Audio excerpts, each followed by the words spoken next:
Boa tarde, pessoal. Já vi alguns rostinhos conhecidos aqui, algumas alunas.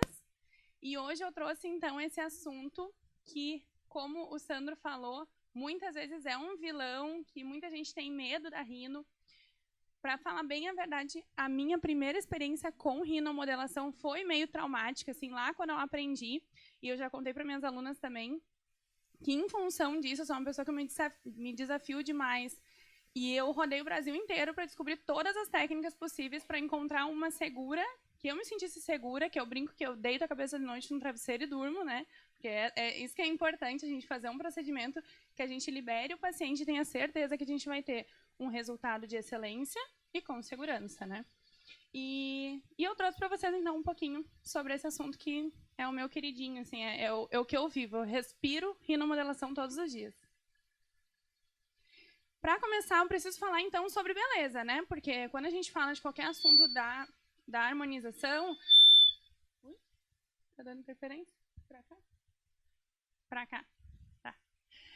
Quando a gente fala de harmonização facial, a gente primeiro tem que entender um pouco sobre beleza, né?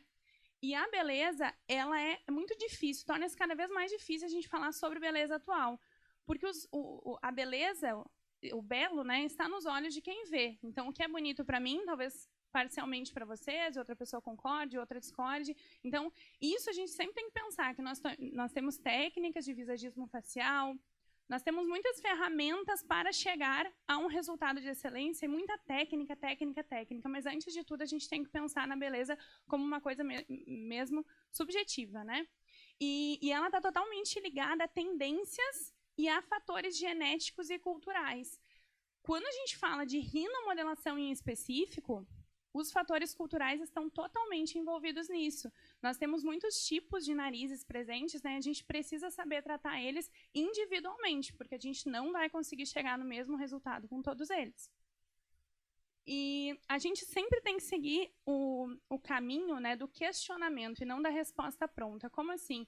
A gente tem que se questionar se realmente vai ficar bonito a gente realmente mexer no nariz daquele paciente. Será que ele não é uma marca daquele paciente em específico? Será que ele não é um ator que é conhecido por ter... Não digo assim, claro, a gente pode melhorar, mas realmente, será que a gente mexer tanto no rosto daquele paciente vai ser interessante para a imagem que ele quer passar?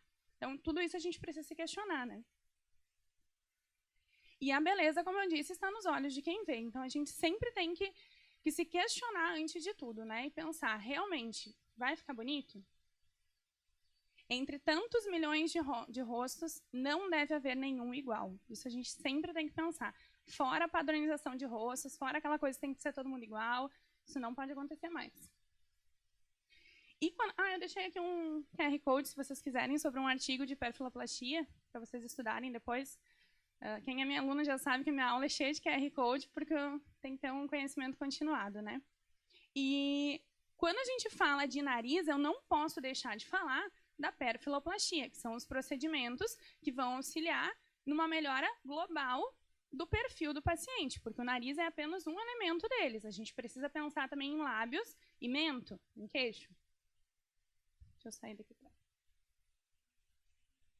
Não deu? Ué, tá muito pequenininho. Depois eu mando para o Sandro para vocês, tem bastante artigo, eu mando para ele, peço para ele encaminhar, não sei se tem um grupo, enfim. Mas, ou se vocês me seguirem no Instagram e me pedirem lá, eu mando para todo mundo, tá? Acho que até fica mais fácil. E aí eu trouxe aqui... Ai, ficou na frente ali o mouse. Vou botar pro ladinho. Deu. Obrigada.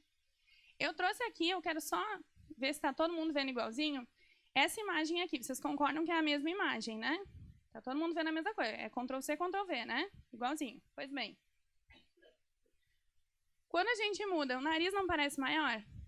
Aquele nariz de lá não parece bem maior que de cá? Então, por que isso? Ó. É o mesmo, ó. Estão vendo? Mas aquele nariz está parecendo muito maior que esse. Então, quando o paciente chega com a queixa de que o nariz é muito grande, não olhem apenas o nariz do paciente, porque muitas vezes não é só isso que está interferindo no perfil dele. Vocês precisam pensar que, às vezes, o mento retraído causa uma impressão de que o nariz está maior. Realmente porque a proporcionalidade não está concordando ali naquele sentido.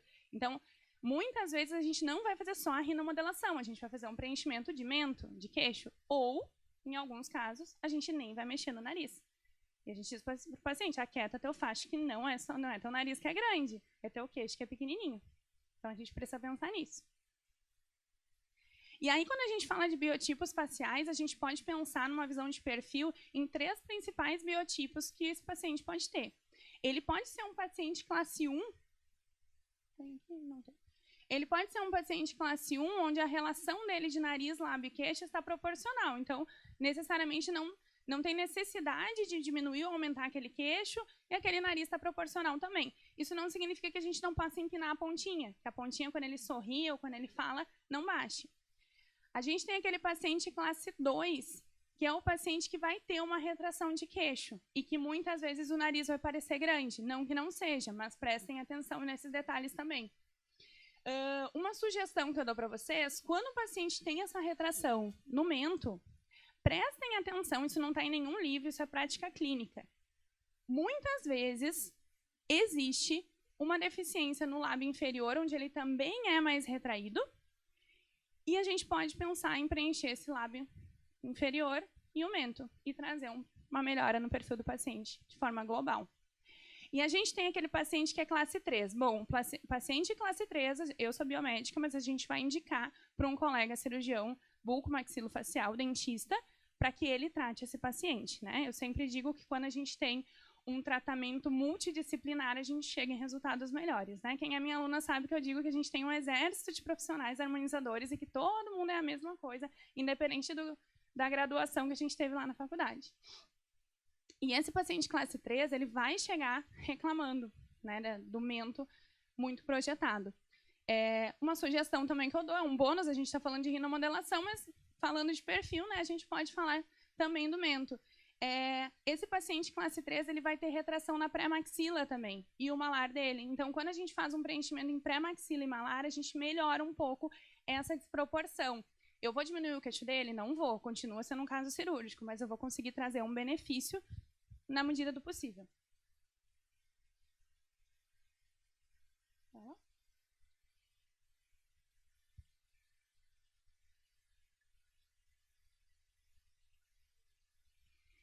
E quando a gente fala de rino, por que ele tem essa... Por que tanta gente tem medo de rinomodelação?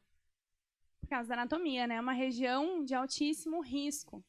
Então, a dica que eu dou para vocês é não parem de estudar anatomia. Só assim a gente consegue fazer rinomodelação com segurança. Não dá para ser achismo. Tem que ser concreto, que a gente sabe, e ter, né, segurança naquilo onde eu estou aplicando, quais são as artérias que estão passando ali, qual é a camada que eu estou atingindo, para assim a gente ter segurança. Então, o estudo constante da anatomia é o seu verdadeiro aliado para ter tratamentos seguros. Só assim. E quando você domina a anatomia, você se torna mais seguro, mas nunca 100%. Isso quem diz é o Igor Alves. Trouxe, inclusive, dele isso. Primeiro que ninguém sabe tudo, né? O Cotofana, que é o maior anatomista do mundo, ele não sabe tudo. Ele está sempre lançando um artigo novo sobre anatomia. E mesmo assim, ele não sabe tudo. E a gente sabe? É claro que não. Então, a gente tem que estudar muito, muito, muito. E mesmo que eu domine a anatomia, nunca vai ser 100%, porque existem variações anatômicas. Então, não é sempre o que está no atlas, o que está no livro. Nem sempre. Infelizmente, né? Bonito, se fosse tudo igualzinho, seria o cenário ideal, mas não é. E aí, rinomodelação. O procedimento que eu mais amo realizar, o assunto que eu mais gosto de falar, meu queridinho. Eu coloquei isso justamente assim para ser bem impactante mesmo. Rinomodelação, devolvendo a autoestima em menos de 1 hora. Como assim? É o procedimento que as pacientes mais choram com o resultado. Não tem? Acho que a Sil, uma paciente chorou no teu curso, né? Ela chorou depois de ver o resultado. E nós todas choramos juntos, né? Muitas vezes, os pacientes que procuram por um tratamento no nariz, uma rinomodelação, são pacientes que têm um histórico de não gostarem dos próprios narizes por algum evento traumático, por um acidente, por uma má formação, ou muitas vezes até pelo bullying que sofreram, né? Enfim, eu ouço de tudo dentro do meu consultório, desde pacientes que, desde a infância, nunca sentaram nas classes do meio, sentavam nas pontas para que ninguém visse seu perfil. E já ouvi de tudo, assim. Pacientes que agora na época de máscara, né, adolescência ali, que saíram da adolescência, enfim, que se tornaram maiores de idade, que falavam que na escola, até agora há pouco tempo, quando se usava máscara, eles comiam, baixava, comia e botava de volta, porque não queria mostrar o nariz. Gente, isso é muito pesado. É muito pesado. Quando a gente faz um lábio de uma paciente, a gente está, né, elevando a autoestima, aquela coisa, mas quando a gente está fazendo uma rinomodelação, a gente muitas vezes está realizando o sonho daquela pessoa. Então é muito impactante. O que a gente consegue trazer com a rino é incrível, assim, é surreal. Só que a rino, né, tem um maior risco em relação a outras regiões em função de anastomoses, que são uniões entre artérias. Nossa artéria carótida interna se liga com a nossa carótida externa, justamente nessa região ali, do ladinho do nariz, fazendo anastomose com a nossa artéria oftálmica. Então, por isso que se vê tantos casos de cegueira, casos, enfim, até de isquemia cerebral, casos bem severos, né, com rinomodelação. Muitas vezes está em pecar na quantidade de produto que coloca, procedimento com agulha que se torna um pouco mais, né, perigoso, enfim, então tem muito a ver com a técnica. Alto risco de isquemia em região de ponta, não se preenche região de ponta, a pontinha não se preenche supratípica, é acima, pontinha não se preenche. Por quê? Porque são capilares terminais, então as artérias vêm, elas vão se ramificando, e aqui na pontinha são capilares bem terminais. Se por acaso algum deles for obstruído, vocês vão gerar uma isquemia que não vai ter como esse sangue circular, vai acabar depositando ali, vai gerar uma isquemia que pode evoluir para necrose. Então, ponta é uma região muito perigosa para tratamento de rino. Avaliar a necessidade de toxina botulínica no músculo depressor do septo nasal, porque às vezes o paciente, quando fala ou quando sorri, baixa a pontinha. E aí a gente pode fazer uma toxina nessa região para melhorar isso. A rino vai durar mais e o resultado vai ser mais bonito também. E elegendo um possível candidato à rinomodelação. Como assim? Não são todos os pacientes que são candidatos à rinomodelação. Para começo de conversa, eu demito pacientes. Não sei se vocês fazem isso, mas a gente tem que aprender a demitir pacientes, né? Aquele paciente que só vê defeito nele mesmo, ele tem um distúrbio de imagem. Ele já não pode ser um paciente nosso, ele é um paciente de uma psicóloga, de um terapeuta, né? Não estou brincando, é verdade. A gente tem que ter isso associado. E a gente sempre tem que perguntar para o paciente o que ele deseja melhorar no nariz dele. Que região ele deseja melhorar. Pede para ele apontar, dá um espelhinho, aponta, me diz, me mostra o que te incomoda no teu nariz, para a gente ver se realmente a gente consegue chegar naquele resultado. Bem importante perguntar se o que incomoda ele é uma visão de perfil, uma visão frontal ou de perfil. Se for frontal, vocês vão ter um pouco mais de dificuldade, porque se for frontal, geralmente é porque esse nariz é mais largo, porque a ponta é muito, né, batatuda, ou é porque é um nariz negroide, que ele não gosta do tamanho, e a gente não vai conseguir fazer isso com rinomodelação. Sinto informar vocês que nós temos limitações, assim como em todos os outros procedimentos. Nós não operamos milagres, né? Nenhum cirurgião plástico não consegue, muitas vezes, trazer um resultado 100%, porque, né, a anatomia importa também.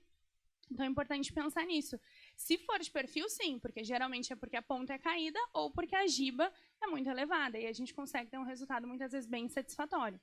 Mas de frente, tomem cuidado, tá? Não hesite em informar que o caso dele é cirúrgico. Gente, eu vejo muito profissional que acha que é Deus e que consegue tudo e que ele faz tudo sozinho, e tá errado, né? A gente precisa pensar, como eu falei antes, que muitas vezes a gente vai indicar, sim, para o cirurgião plástico, nesse caso, para um bucomaxilo, no caso do mento. Enfim, precisamos ter esse tratamento multidisciplinar. Estabeleça limites razoáveis de resultados durante o atendimento, baixando as expectativas. Pelo amor de Deus, nunca falem para o paciente assim, nossa, vai ficar perfeito, eu vou elevar a ponta do teu nariz. Ele se imagina assim, tá? Ele imagina um resultado cirúrgico. Nós, profissionais que temos conhecimento da técnica, nós sabemos o que a gente vai conseguir chegar. E muitas vezes eu vejo aquele nariz e eu penso, nossa, esse resultado vai ser top. Esse eu consigo um resultado bom. Mas eu sei o meu top, né? Eu sei o que eu consigo chegar. Mas aquele paciente já imaginou o nariz da amiga nele, não dele. Porque ele imagina que vai ser um resultado cirúrgico. Ele é leigo, cabe a nós informar. Ele não está errado em pensar isso, está errado o profissional que diz que consegue. Então, baixa a expectativa do paciente para a hora que ele se olhar no espelho, ele chorar, porque ele não estava esperando aquilo ali.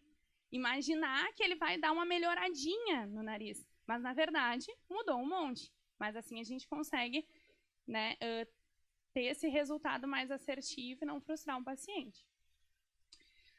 Chame a atenção do seu paciente para partes positivas do nariz dele. Então, a gente pode dizer, olha só, teu nariz nem baixa tanto, tu te incomoda com teu carocinho ali com a giba, mas a tua ponta não baixa tanto, olha que legal. Valorizem outras regiões do rosto do paciente. Aquele paciente, ele tá ali. Geralmente, o paciente de rino é um paciente que não gosta de falar sobre o seu nariz com amigos, com colegas. É uma coisa que impacta muito na autoestima. Então, valorizem outras regiões. Não precisa mentir. Não precisa não deve mentir. Mas, né, se o lábio é bonito, se ele tem um mento projetado, diz, ó, teu mento já é projetado, tá bem bonito, né? A gente só vai mexendo no teu nariz. Isso eleva ainda assim mais a autoestima do paciente. Atenção para outras regiões que a gente pode considerar em preencher também para otimizar o resultado da rinomodelação, como eu falei, o mento, e outras regiões do rosto que vão deixar mais bonito. Prepare-se para ouvir tudo que o paciente tem a dizer. Uma consulta de rino geralmente dura mais do que uma consulta de outras partes do rosto que o paciente tem a vontade de fazer. Por quê? Porque esse paciente vai te contar várias coisas psicológicas dele também. Então, estejam prontos para ouvir tudo, né? A gente precisa ter um pouquinho psicólogo às vezes. A gente não dá conselho, né? Porque isso a gente deixa para o nosso colega psicólogo. Mas a gente pode ouvir ele, deixar com que ele fale. Nesse momento, ele fala mais do que nós. A gente só escuta. Depois, na hora de mostrar o que pode ser feito, mostrar o planejamento, aí sim a gente fala. Nunca diga, eu vou resolver e ficar perfeito. Sempre diga, eu vou tentar melhorar. Como eu falei, de modular a expectativa. E como evitar intercorrências? Como é que a gente faz para ter, então, um resultado seguro? Tá, tudo bem, tô falando de autoestima e tal. Nossa, que lindo, tá? Mas como é que a gente faz para não ter intercorrência? Ter um resultado bonito e com segurança? Sempre usar anestésico sem vasoconstritor. A Ana ainda estava comentando antes, né? O vasoconstritor, ele pode mascarar uma possível isquemia. Então, ele pode ser ruim das duas formas. Ele pode estar acontecendo uma isquemia e a região está esbranquiçada e vocês estão achando que é só por causa do vasoconstritor, ou vocês podem se desesperar achando que é uma isquemia e na verdade é só o vasoconstritor. Duas formas não é interessante ter, então vamos evitar isso com anestésico sem vaso. E de preferência um preenchedor também sem anestésico, tá? Qualquer sinal de dor aguda e hialuronidase. A rinomodelação não é um procedimento que, quando vocês tiram a cânula, o paciente continua morrendo de dor. Não, tá errado. Vocês tiram a cânula, o paciente sente um desconforto. Se tirar a cânula e continuar sentindo muita dor, tá incomodando, tá incomodando, tá incomodando, tirem imediatamente e apliquem a hialuronidase, tá?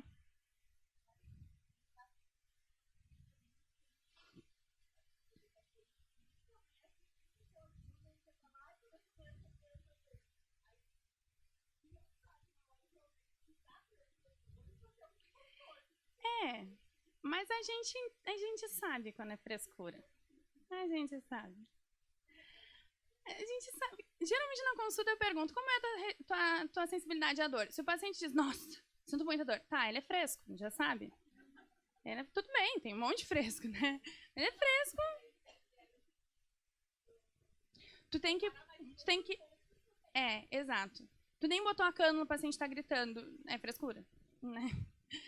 Agora, tirou e realmente tu tá vendo que o paciente tá incomodado. Tu pode fingir ali que tá com a mão ali pra ver se dá uma melhorada. Se ele continuar sentindo dor, tá errado. Então, na dúvida, né, se acontecer uma situação como essa e a hialuronidase, a gente não pode brincar, não pode correr o risco, tá? E aí a técnica de encharcamento e a hialuronidase em toda a região onde foi aplicada e as regiões adjacentes onde pode ter corrido alguma ramificação, né? Tudo. O paciente pode ficar em observação pós-procedimento, é uma dica que eu dou para vocês. Já combina com o paciente, ó, o teu procedimento vai levar tanto tempo e depois eu vou precisar que tu fique 30 minutos em observação na minha recepção, tomando um cafezinho, conversando com a minha secretária. Assim vocês ficam mais seguros. É o tempo do anestésico passar e vocês vão poder ver ele. Ah, ficou esbranquiçado? Não, tá vermelhinho, tá bonitinho, ele não tá com dor, tá feliz, tá conversando, pode ir embora. Uma dica prática para vocês. Nariz com rinoplastia, pode fazer rinomodelação? Pode, só que tem diferenças anatômicas. Por quê? Porque aquele cirurgião mexeu. Desvio de septo também, muitas vezes ele mexeu naquele nariz e a anatomia está um pouquinho diferente. Então, cuidado. Vocês vão fazer ainda com mais cautela, usando menos produto, cuidando mais ainda, se for necessário mais sessões, façam mais sessões para ter um resultado seguro, tá? Pode fazer, mas com mais cautela. Pode não passar? Então, tem que perceber se o paciente tem espaço para fazer a rinomodelação. Vocês vão ter que pensar aqui e ver se ele não tem muita fibrose. Se tiver muita fibrose, se o tecido estiver muito aderido ao tecido ósseo e à cartilagem, não vai passar a cânula. E mesmo que passe a cânula, o produto vai ficar muito comprimido, ele vai acabar escorrendo para a lateral, onde é uma área perigosa. Então, tem que cuidar isso também. O paciente de rinoplastia é um paciente que vocês têm que avaliar ele com muita cautela, pensar, enfim, nem pensar por foto, tá? Assim, aliás, nada por foto, né? Vou ser sincero. Paciente não deve usar óculos por 3 dias. Peçam 5, pacientemente. Você sabe, né? Pacientemente. Vocês vão pedir 3, vocês vão pedir 5, ele vai dizer que fez 5, na verdade ele fez 3. O paciente nunca faz o que a gente pede. Então, na fichinha ali vocês colocam 5 dias, mas vocês sabem que 3 já é seguro.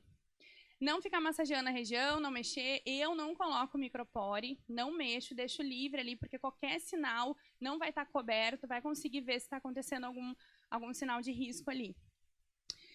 Usar preenchedor com alta reticulação. Preenchedor com mais alta reticulação da linha que vocês estiverem trabalhando. Por quê? Porque eu preciso que esse produto fique exatamente onde eu depositei. Se eu depositei no dorso, ele tem que se manter no dorso. Região lateral do nariz é perigosa, então não pode, não é só estético o problema aqui, tá? É um problema de saúde mesmo. Também, sempre produto de alta reticulação.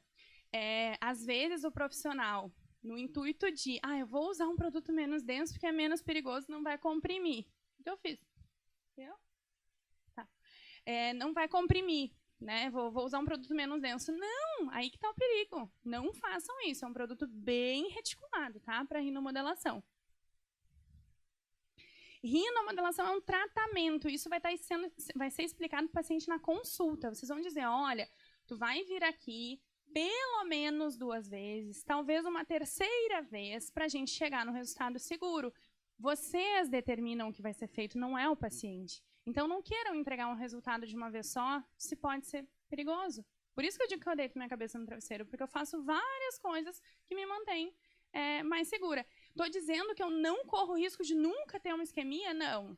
Quem é que não corre risco de ter isquemia? Quem está sentado no sofá que não está trabalhando. Quem trabalha tem risco de qualquer intercorrência. Não, a gente não está livre de riscos, né? A gente tem que saber tratá-las e a gente tem que tentar evitá-las, né? Intervalo de 21 a 30 dias entre as sessões, tá? Um pouquinho mais do que as outras regiões que a gente consegue fazer de 15 em 15. Deixa um pouquinho mais, tem pouco espaço no nariz, ele pode expandir por um tempinho maior. Não, coloco bem pouco ali, ó. Necessidade de até 3 sessões, pouca quantidade por sessão. Gente, quem é minha aluna sabe que às vezes a gente faz com 0,4, um resultado muito legal em rinomodelação. Vai baixar um pouquinho? Vai baixar. Todo, e mesmo assim, às vezes a gente usa 0,5, 0,6. Foram poucos os narizes até hoje que eu utilizei ao todo mais do que 1 ml. Poucos. Então, é bem pouco o produto que a gente usa, porque são regiões bem específicas com essa técnica que eu uso. A gente vai distribuindo, depois eu vou mostrar para vocês. E aí eu trouxe para vocês aqui um pouquinho sobre anatomia, falando de cartilagem. O nosso nariz, ele é composto... É espelho, né? Então, ele é composto por 4 principais cartilagens aqui nessa região mais medial e elas se ligam, né? Então, elas fazem esse movimento aqui. O que acontece muitas vezes, dos profissionais que entram pela ponta e sentem muita resistência e forçam? Eles vão distender essa cartilagem, eles vão abrir essa cartilagem. O que isso ocasiona? Uma dor que não é uma dor tão forte para o paciente, mas vai gerar hiperemia de ponta. Essa ponta vai ficar vermelha por meses. Não sei se alguém de vocês com certeza já viu algum paciente que fez rinomodelação e ficou meses com a ponta vermelha. Muitas vezes é porque a pontinha acabou abrindo a cartilagem. E além disso, vai gerar um alargamento nasal. Então, a ponta vai ficar um pouquinho maior. Não é interessante, não dá para forçar. Tem que deslocar. Sentiu o degrauzinho ali, mexe e levanta.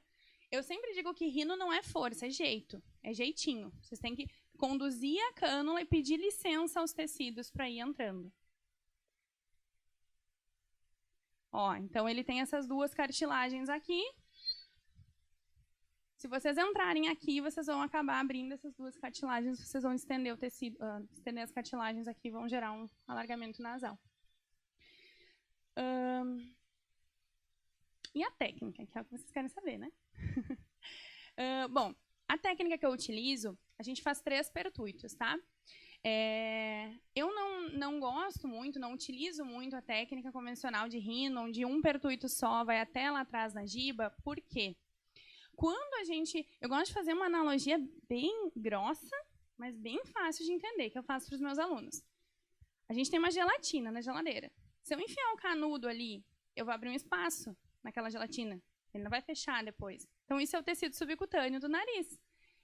Do nariz e de qualquer região do rosto. Quando eu abro um espaço, eu estou deixando livre esse caminho para caso, né, quando eu apertar esse preenchedor para massagear, esse preenchedor correr por esse caminho. Então, muitas vezes, quando se entra por aqui e vai até lá atrás, eu estou abrindo espaço em cima da região de giba, que é onde eu não quero volume, eu quero disfarçá-la. Quando eu massagear essa região aqui ou essa, vai vir produto para cima da giba. E aí vocês estão nadando contra a maré. E aí utiliza muito mais produto. Nessa técnica aqui vai muito mais de um no nariz. Então, muitos de vocês fizeram assim, porque provavelmente já aconteceu com vocês. Quando eu percebi isso, que eu comecei a mudar a técnica que eu utilizo. Como é que a gente faz, então? A gente vai fazer um pertuito em cima do finalzinho da giba e vai entrar por aqui para depositar o produto, que pode ser tanto em microbolos quanto em mini retroinjeções. Pequenas, né? Porque é um espaço pequeno aqui. A gente pode fazer dessa forma. Ou eu posso também entrar por cima, dobrar a cânula e entrar. Se eu vou fazer isso, eu deixo essa região por último, porque depois de dobrar a cânula, às vezes quando a gente volta, a cânula quebra. Bem comum acontecer isso. E geralmente eu entro em cima quando é muito profundo. Aí eu entro com a cânula por cima. Mas na maioria das vezes a minha técnica é essa daqui. Entro por aqui. Além disso, a gente vai entrar na comissura nasal, perdão.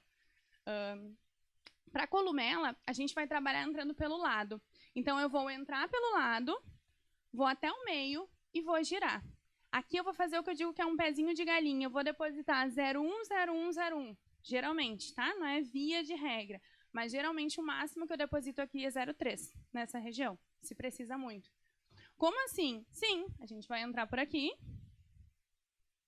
vai até o meio e vai girar. Parece um bicho de 7 cabeças, não é? As minhas alunas, quando eu dou a parte teórica, elas ficam apavoradas. Meu Deus, como é que a gente vai fazer isso? Isso aqui leva mais ou menos uns 2 segundos para virar. É muito rápido. Então, exatamente. Sabia que essa pergunta ia vir, que sempre acontece nas aulas. Tá, mas por que não entrar por aqui, né? O mesmo pertuito, aquele da técnica convencional. Pois então, porque eu vou abrir um espaço aqui. E a hora que eu massagear, esse produto sobe para a região de ponta. É perigoso e eu vou estar pesando a região onde eu quero disfarçar. Então, a mesma coisa. Tá, mas aí tem uma segunda pergunta que muitos de vocês podem estar fazendo. Mas por que eu não entro, então, aqui no meio, né? Eu não trabalho com agulha, geralmente. Eu digo que é tudo com cânula. E por que a gente não entra pelo meio, então? Vocês devem estar se perguntando. Por que ela dificultou, tá entrando pelo lado? Pois então, essa cartilagem aqui é muito comum que na hora a gente fazer o pertuito gere um processo inflamatório local, como qualquer outro pertuito, e possa gerar uma hiperpigmentação pós-inflamatória. Vai ficar uma manchinha marrom aqui no paciente. A gente faz uma asepsia para valer, assim, eu digo para o paciente, tranca a respiração, agora é a hora da limpeza do ano do nariz. A gente entra e uma limpeza bem vigorosa nessa região aqui. E aí, se a gente faz aqui no meio, pode gerar uma hiperpigmentação pós-inflamatória, que não é interessante. Então, é uma chance de não gerar isso. Não é lá dentro, é bem aqui no rebordo, entre a pelezinha e a mucosa nasal. É bem na voltinha. Se ficar uma manchinha ali, vai esconder, não vai aparecer. Principalmente pacientes com fototipos altos. Tem que cuidar, porque mancha mesmo. Então, eu sempre faço assim pela lateral. Parece muito difícil, não é? Não é só girar. Entra em tecido subcutâneo, não tem muito como errar o tecido subcutâneo, porque é só o que temos ali, e gira a cânula. Bem importante, tá? A gente não pode ultrapassar esse limite aqui. Bem aqui, o finalzinho do nariz. Por quê? Se eu entro com a cânula demais, e às vezes acontece sem querer, porque fez uma forcinha, teve uma resistência, entrou e acabou batendo lá embaixo. Eu vou parar no fundo do saco de vestíbulo, lá embaixo da boca. Qual é o problema disso? É perigoso? Não, não é perigoso. O problema é que eu vou depositar produto num lugar onde eu não quero depositar, eu quero produto aqui, para trazer essa comissura para frente, né? Se a comissura é negativa, como a gente diz, eu vou trazer essa comissura para frente. Então, se eu ultrapassar esse limite, eu não vou estar depositando produto aqui. E além disso, pasmem, esse produto pode vir parar no lábio. Porque ele está lá no fundo do saco de vestíbulo. É bem comum. Se cair no fundo do saco de vestíbulo, é bem comum acontecer de vir pro lábio, tá? Já aconteceu uma vez comigo, teve uma resistênciazinha, eu não depositei produto lá, mas eu abri caminho, como eu disse para vocês, a história da gelatina, né? E acabou parando. O que aconteceu? A paciente ficou com uma bolinha aqui. No fim das contas, foi super bom, porque ela gostou. E ela fez lábio. Foi super bom. A técnica de marketing, né? De vendas. Não foi proposital. Mas acontece. O que eu faço daí? Hialuronidase, retira. Mas para evitar que se use hialuronidase, que não é uma coisa que eu gosto de ficar utilizando, né, na minha prática, a gente não ultrapassa esse limite. E aí, bem importante, cuidar os ângulos do nariz. Esse ângulo de baixo aqui, dificilmente eu vou conseguir elevar muito. Não consigo fazer nariz de porco. Os pacientes perguntam, mas eu vou ficar muito... Meu nariz vai ficar muito elevado. Não vai. Não tem como. Bom seria se eu conseguisse com todo mundo elevar muito a ponta, né? Até porque se a gente eleva muito a ponta, essa região aqui vai ficar feia, né? Vai ficar muito pra frente. Vai ligar muito no lábio. Mas, esse ângulo aqui é bem fácil de errar. Colocar muito produto lá em cima, na ânsia de corrigir aquela giba que está muito elevada, e o paciente acabar se tornando um avatar. Então, não façam avatares, pelo amor de Deus. O que eu mais vejo por aí são avatares de rinomodelação. Por quê? Porque o paciente está tentando corrigir aquela giba, e na verdade... O paciente não, perdão, o profissional, e... ele fez errado o procedimento? Não, ele não fez errado. Ele está tentando corrigir a giba. O que ele fez de errado? É de dizer para o paciente que ele ia corrigir 100%, e o caso dele era cirúrgico. Tá aí o problema. Então, quando o paciente tem essa região aqui da giba elevada, precisa corrigir lá atrás, mas ele já tem esse ângulo aqui muito aberto, a testa dele... Essa região aqui da glabela é muito para frente. Cuidado, vocês não vão corrigir 100% essa giba. Se vocês corrigirem, vocês vão fazer avatares. Daí falem para o paciente, quer virar avatar? Não quer, né? Quer sair por aí com a testa ligada no nariz, aquela coisa que é uma coisa só, assim. É feio. Então, cuidado. Nós temos limitações, a gente tem que saber dizer isso para o paciente. Ó, no teu caso, infelizmente, eu vou conseguir dar uma... Todo nariz se beneficia de uma rinomodelação, tá? Isso é fato. Todo mundo se beneficia de uma rinomodelação. Vai ficar melhor? Vai. Vai ficar 100%? Nem sempre. Então, vocês têm que saber dizer isso para o paciente. E aí, voltando só aqui, e o final, que é a cereja do bolo, isso aqui é tratamento, tá? Preencher ali atrás e preencher a columela é tratamento. Aqui é o charme, mas é o charme que faz toda a diferença no resultado. Como é que a gente faz? A gente faz um terceiro pertuito, que eu falei para vocês que a gente vai começar pela sequência clínica, corrigindo a columela, depois eu vou lá para o dorso corrigir a giba, e por último eu vou fazer o supratip, acima da tip, acima da ponta. E eu vou depositar 2 microbolos aqui, bem pouquinho, bem pouquinho. Se depositar mais vai ficar lindo, vai ficar maravilhoso, mas é a região mais perigosa que vocês vão trabalhar. Tá muito perto da ponta, então... precisa colocar pouquinho em várias sessões. O que é o pouquinho? 0,05 em cada microbolos. Bem pouquinho mesmo. Nem que precise fazer 3 vezes, tá? Eu sei que tem gente que coloca mais, mas cuidado, tá? Eu já vi muito caso de isquemia nessa região. Não vale a pena. O paciente já vai estar sabendo lá na consulta que ele vai vir e tal. Tá tudo certo. É um combinado de vocês. Vocês vão ter um resultado seguro e com excelência. Sutil. Como o nome diz, rinomodelação. A gente vai modelar esse nariz depois. Então, é uma massagem bem sutil. Nós vamos só acomodar, só para não deixar muito duro. E quando eu for acomodar aqui na região de cima da giba, eu vou segurar as laterais, porque eu não quero que desça. Lembrando que a região do nariz, a região mais segura é o dorso. Então, se eu, por acaso, levar esse produto para a região lateral, vai ser perigoso. Tá? Então, não, tem que massagear bem aos pouquinhos. Nessa região também, só acomodar o produto e aqui em cima só acomodar ele. Qual delas? Essa? A técnica? Então, são esses 3 pertuitos. E se der medo? Rapidamente, eu sei que eu devo estar com o meu tempo estourando aí, mas rapidamente só vou contar para vocês. Eu fazia faculdade ainda, eu não era biomédica, tinha uma empresa com a pessoa que eu mais amei na minha vida, que era o meu pai. E ele faleceu repentinamente. Simplesmente, eu me vi com uma empresa de outra área, nós éramos sócios, para cuidar, com um luto que não passava. Hoje eu sou muito bem resolvida com isso, já fazem 7 anos, mas foi muito difícil lá naquele início. E vocês acham que eu não senti medo? Nossa Senhora! Eu fui. Depois que meu pai faleceu, todas as vezes que eu fui fazer minha rematrícula na faculdade, eu fui crente de fazer o cancelamento. Eu ia trancar minha faculdade. E eu saía com o papel da rematrícula. Porque a minha coordenadora me insistia para continuar. E deu muito medo de continuar. E eu continuei. Eu não sabia se eu ia dar conta de uma empresa, um luto e uma faculdade. Depois disso, concluí minha faculdade, continuei com a empresa, tive que mudar a empresa de lugar para a gente ter um licenciamento que eu precisava. E deu muito medo de investir, eu era muito jovem. E eu fui com medo mesmo. E aí, depois disso, eu tive que começar... Antes disso, né, eu fiz os estágios para poder concluir, senão eu não ia ser biomédica, né? E deu muito medo de largar a minha empresa por um turno.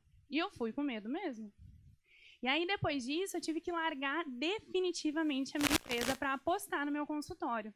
E eu troquei o certo pelo duvidoso. Eu nunca vim de família rica, tudo que eu conquistei foi aos poucos, comigo mesma. E deu muito medo. Nossa, foi o maior medo da minha vida largar a minha empresa, que era o meu certo, pelo meu consultório, que eu não sabia se era certo. E eu fui com medo mesmo. Hoje eu estou abrindo uma outra clínica enorme, que é o maior investimento que eu já fiz. E eu estou indo com medo mesmo. Então, o que eu tenho para dizer para vocês é: se der medo, vai com medo mesmo. Vai dar medo, mas vocês têm que ter segurança em tudo que vocês fazem. Se vocês seguirem fazendo isso com cautela, usando pouco produto em cada sessão, usando a técnica correta, trabalhando com cânula, tendo segurança de tudo que vocês fazem, vocês vão conseguir ter resultados de excelência e com segurança. Isso é tanto lema da minha vida, e as minhas alunas sabem que eu tatuei isso na pele. Feel the fear and do it anyway. Sinto medo e faça mesmo assim. Então, se der medo, gente, só o que eu tenho para dizer para vocês é: façam com medo mesmo. Vai que vai dar certo. Aqui tem um videozinho que a gente vai passar depois. Se vocês quiserem saber informações sobre os meus cursos, deixei um QR Code. Lá a gente passa todas as informações. Eu sempre digo que eu estou construindo um exército de profissionais que juntos nós estamos crescendo. E quando eu falo profissionais, não é biomédico, médico, dentista, é todo mundo que trabalha com harmonização facial, independente da graduação. Nós estamos construindo um exército. E se a gente pensar que juntos a gente consegue se ajudar, a gente vai longe. Eu poderia muito bem ter vindo aqui, não mostrado nada da minha técnica para vocês e só dizer: ó, comprem meu curso. Querem ver como é que eu faço isso? Comprem meu curso. Não, eu quis mostrar para vocês, abrir para vocês. Por quê? Porque o sol brilha para todo mundo. E quando a gente se ajuda, a gente cresce. Quando uma colega empresta a toxina que faltou para outra na mesma cidade para fazer num paciente que poderia ser dele, a gente está crescendo junto. Pensem sempre assim. E eu acabo com a mesma frase que a Ana colocou, né? Conheça todas as teorias, domine todas as técnicas, mas ao tocar uma alma humana, seja apenas outra alma humana. A gente fala muito de técnica, a gente tem que estudar técnica, a gente estuda em cadáver fresco, a gente lê livro, a gente lê artigo, a gente fala muito de técnica, mas antes de tudo, principalmente quando a gente fala de rinomodelação, a gente está, muitas vezes, conseguindo realizar o sonho de uma pessoa. E a única coisa que nos difere daquela pessoinha que está deitada na maca é que a gente tem o dom e a técnica e o conhecimento e as ferramentas para realizar o sonho dela. Mas a gente não é melhor que ela, a gente é outra alma humana. É isso, obrigada.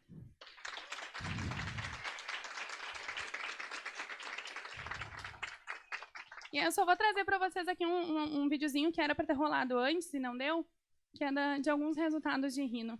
Usando essa técnica, aos poucos, em algumas sessões, a gente chega nesse resultado.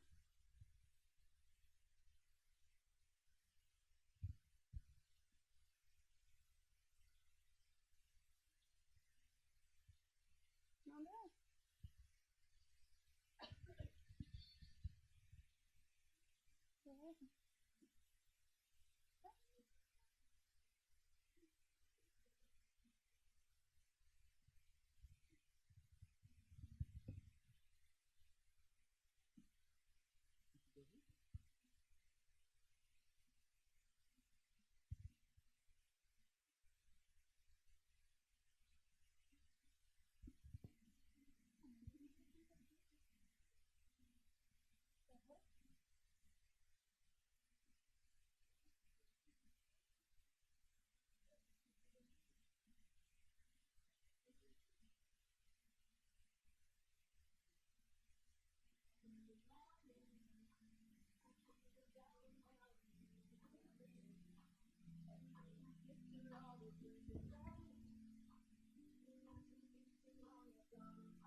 Ó, um caso que eu não podia preencher muito ali. Não sei se vocês viram. Porque ela já tinha essa região, eu não queria fazer um avatar.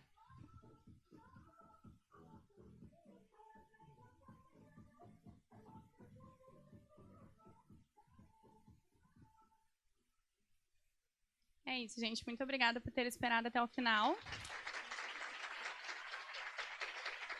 Agora é o rap!